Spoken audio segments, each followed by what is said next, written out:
Will Brazil complete South America's turn to the right? With the first round of elections just weeks away, the choices are stark and arguably the most globally consequential. After most of Latin America's major economies ushered in candidates backed by the Trump administration, are Latin Americans choosing the Don Road doctrine over the global South? I'm Andrea Sankey, and today's newsmaker is Brazil.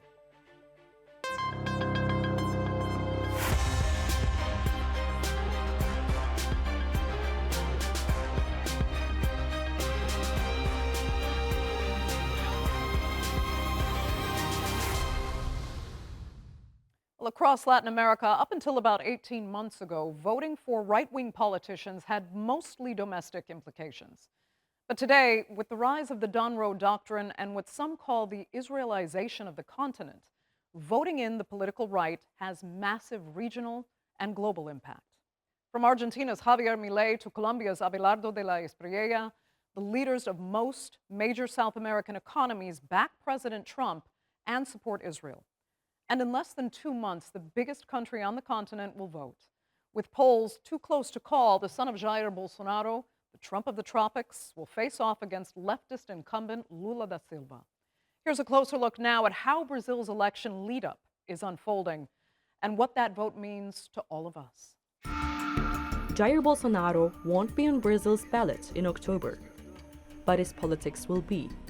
His son Flávio is now within striking distance of putting the Bolsonaro family back in power, just as much of Latin America is moving in their direction. Flávio Bolsonaro has kept much of his father's agenda, but softened the delivery. Tough on crime, economically liberal, and hostile to the Supreme Court that sent Jair Bolsonaro to prison for plotting a coup. He has also promised to free him. But Flávio Bolsonaro has one advantage his father did not have when he first came to power.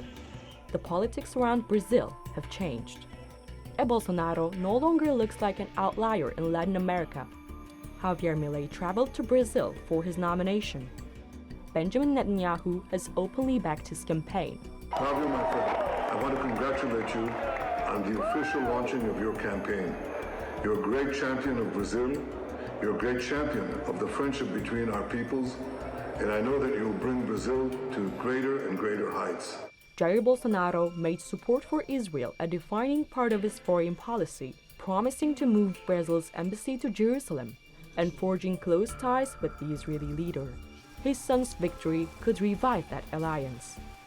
For President Lula da Silva, Brazil's place in the world looks very different. He has backed Palestinian statehood, accused Israel of genocide in Gaza, and pushed for Brazil to set its own foreign policy rather than choose a geopolitical camp. I don't have a preference between China, the United States, Russia, France, or England. I have a preference for all of them. I am Brazilian, and I want things that will change Brazil for Brazilians. That puts Lula increasingly at odds with Donald Trump's vision for the region. The Don Road doctrine seeks to restore U.S. dominance in the Western Hemisphere. Lula accuses Washington of interfering in Brazil's election, but Bolsonaro is selling his ties with Trump as an advantage for Brazil.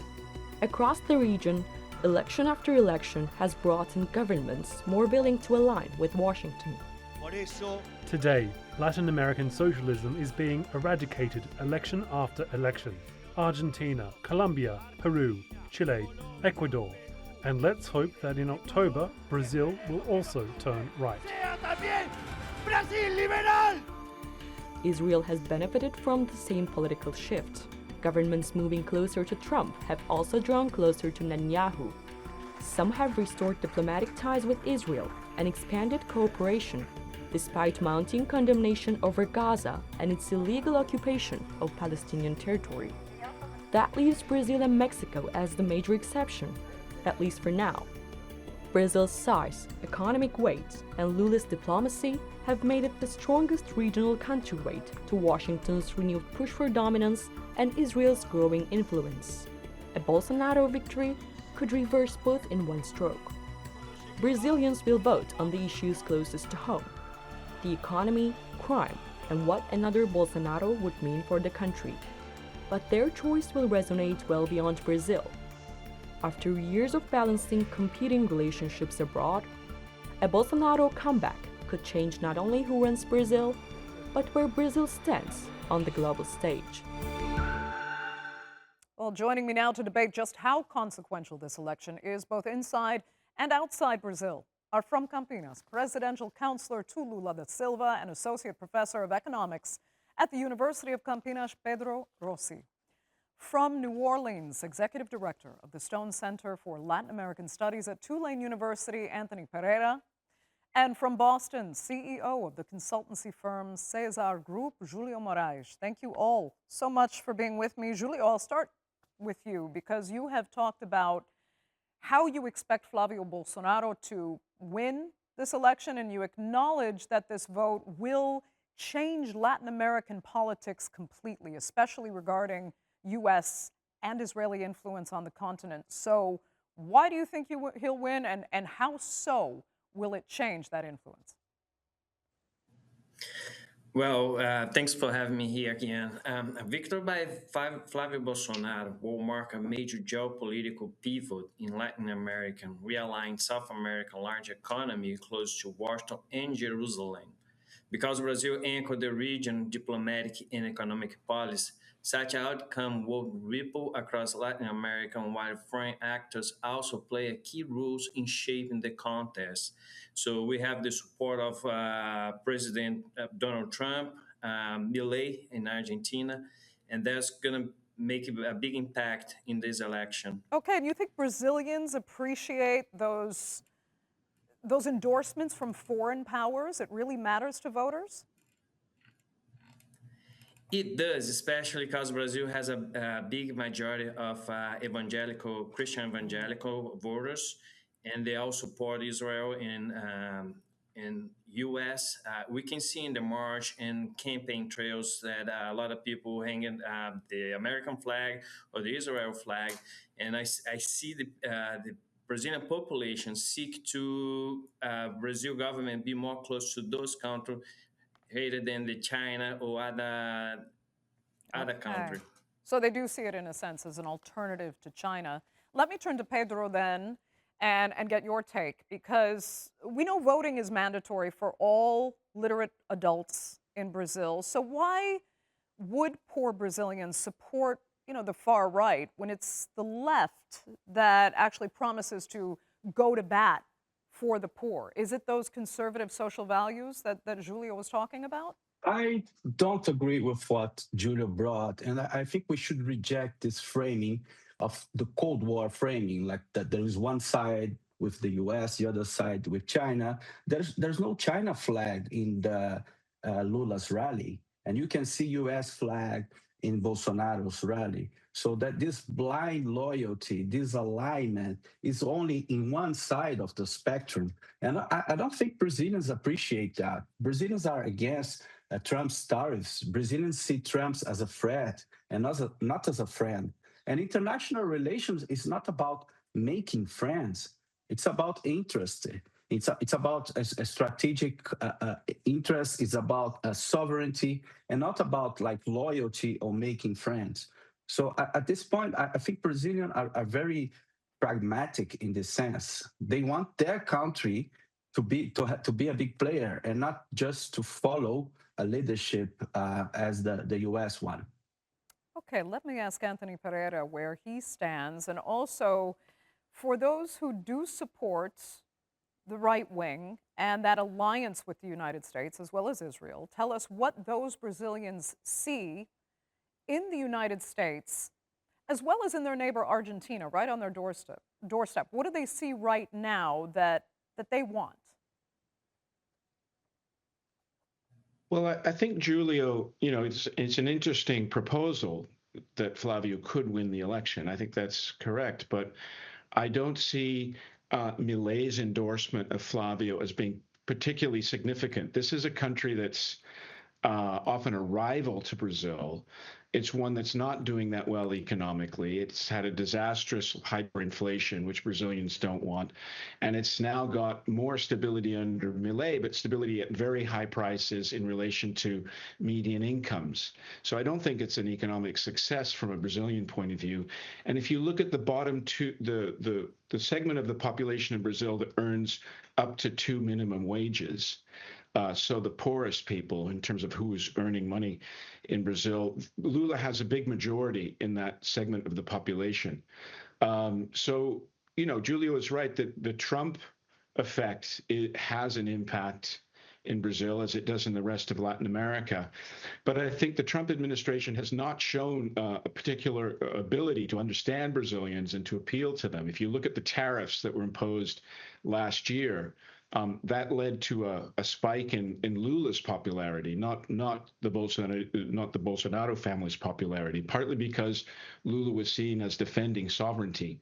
So I think it's all very much to play for, and I think predictions about the second round are difficult to make because the polling is statistically tied right now.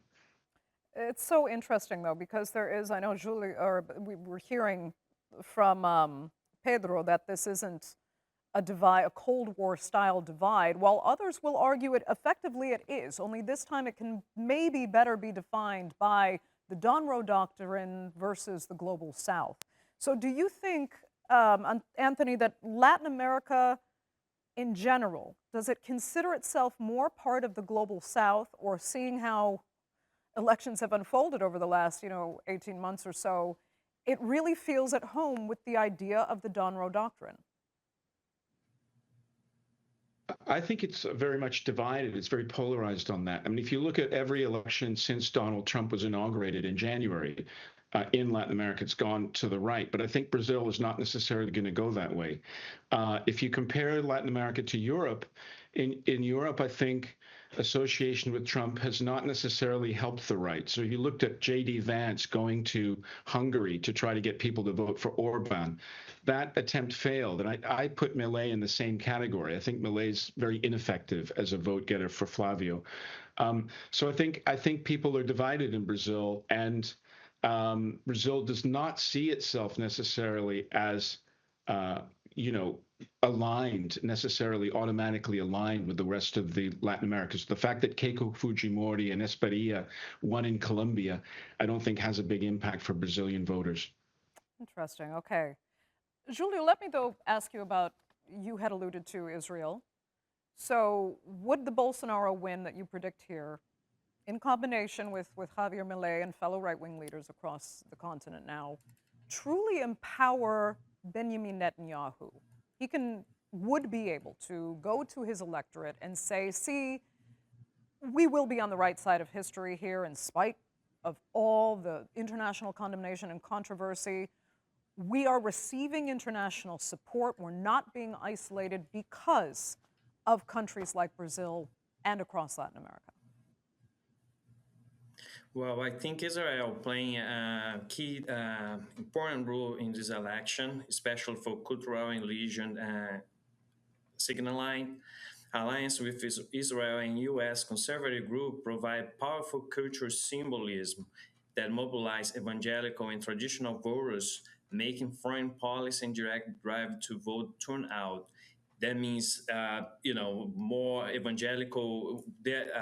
Flávio Bolsonaro appealing to evangelical Christian, so they can go out and vote using rebalancing towards the West partners, if you know what I mean. Okay. Let me get Pedro's take on that issue alone, the evangelicals in Brazil.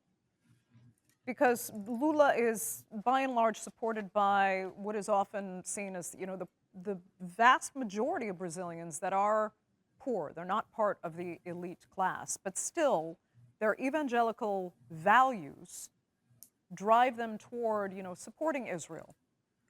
Even perhaps opening an embassy in Jerusalem should Flávio Bolsonaro get elected. So how much are you up against campaigning for Lula here when that evangelical component of Brazilian society is gaining traction in some senses?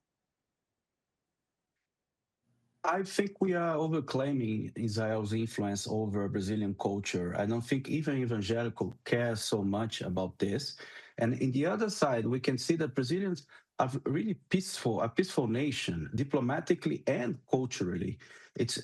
People don't see with good eyes what is happening in Gaza. Everyone can see what is happening in Gaza. It's a genocide. People are dying. Kids are dying. I don't think Israel's support gains votes in Brazil. I would rather say the opposite. I would say it loses vote, right? And economically, Israel is not important to Brazil.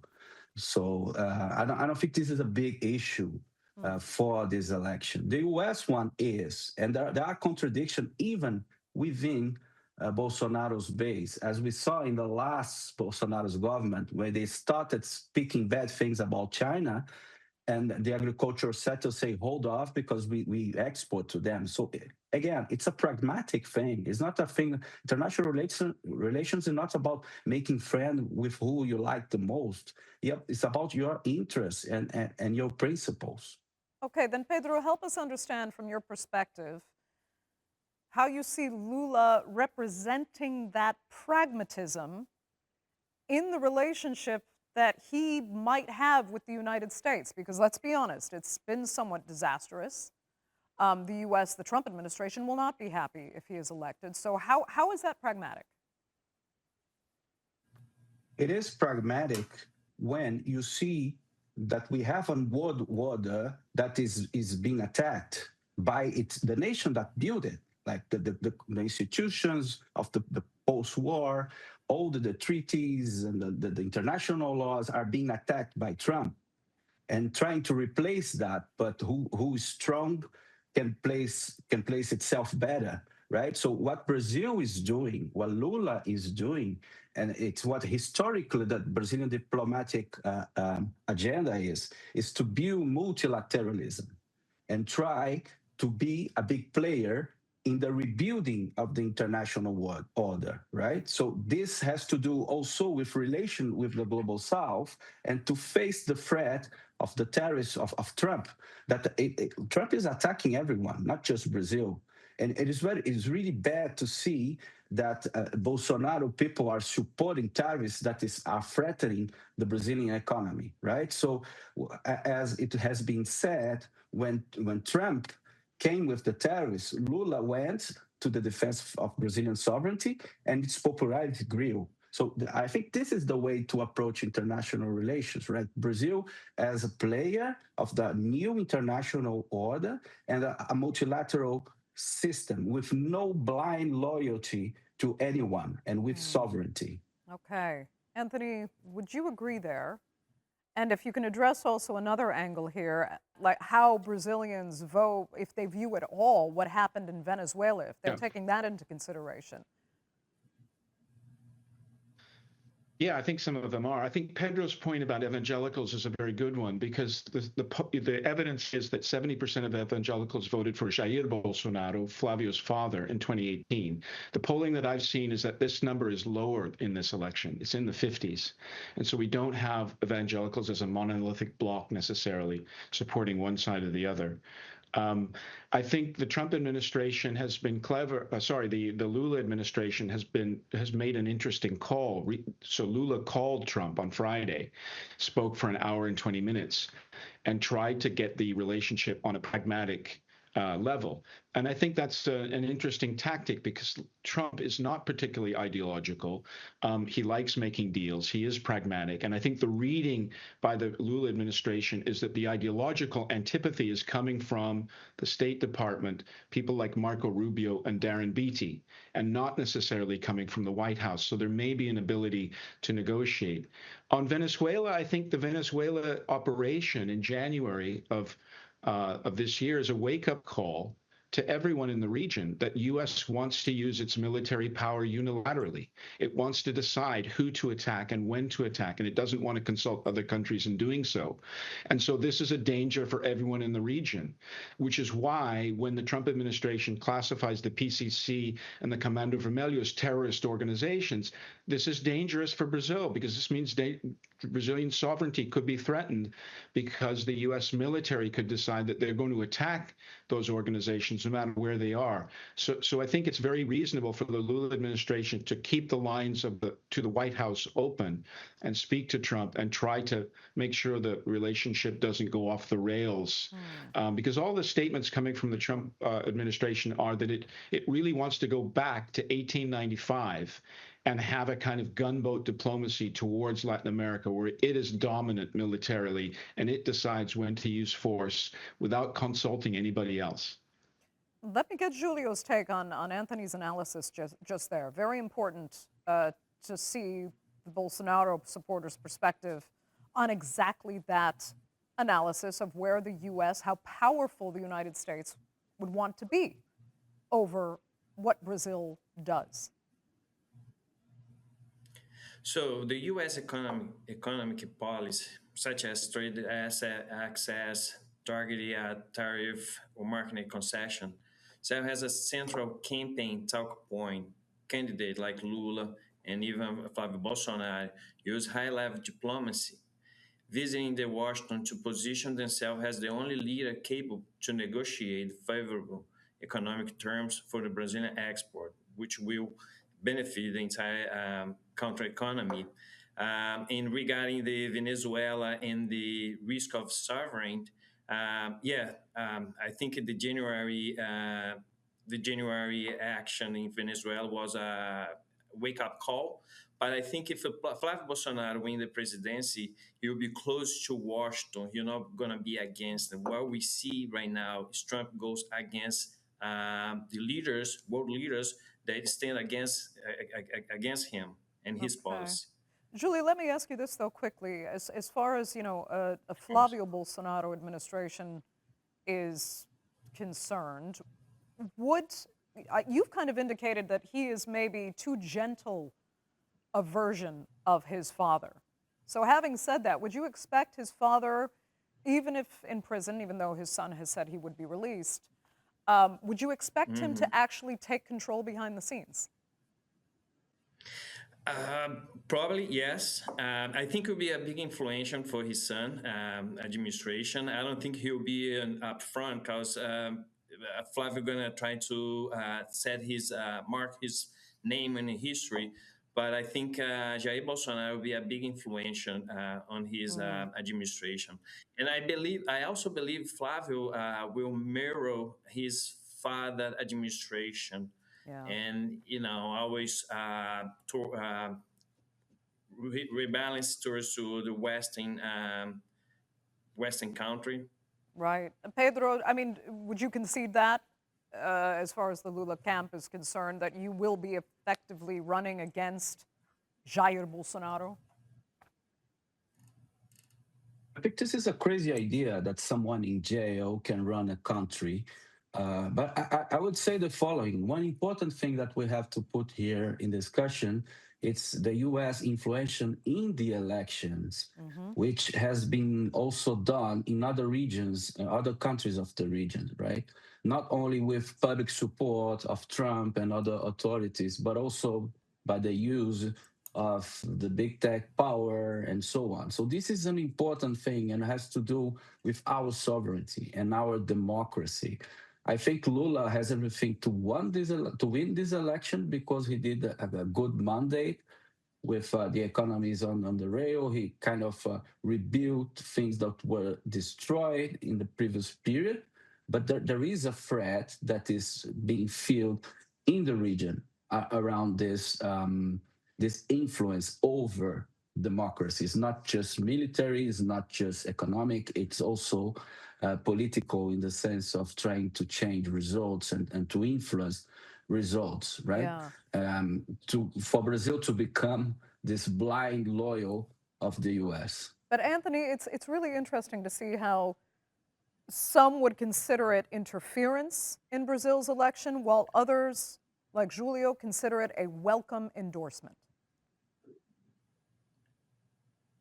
Well, I think there is a fear of interference. That's why Dani Perez, who's the U.S. nominee to be U.S. ambassador to Brazil, the Brazilian foreign ministry has not issued the agrément to let him come. The thinking there is that it's better to have him come after the election so that if he were inclined to collaborate with the Bolsonaro family and try to sort of allege that there was fraud in the election, there wouldn't be that direct connection. So that's I think because of the fear of interference. And I think there is a difference between the two candidates on commitment to democracy, because Flavio has said that he would amnesty his father and all the other people who went to prison for the coup attempt at the end of 2022 and the beginning of 2023, and the hundreds of people who vandalized the three powers in Brasilia. And there would probably be an impeachment process in the Senate for one or two members of the Supreme Court. So these are candidates that have different perspectives on democracy. And in my view, the Flavio position would be a setback for democracy. But I think you're right. The Bolsonaristas do not see this as interference. But, you know, you could imagine, we have to remember that Trump is someone who denied the election of 2020. He said that that was stolen from him. He never accepted that result. And if Flavio were to allege that he lost in the second round because of a fraud, you might get people in the Trump administration agreeing with that. And that would be bad for Brazilian democracy. Okay.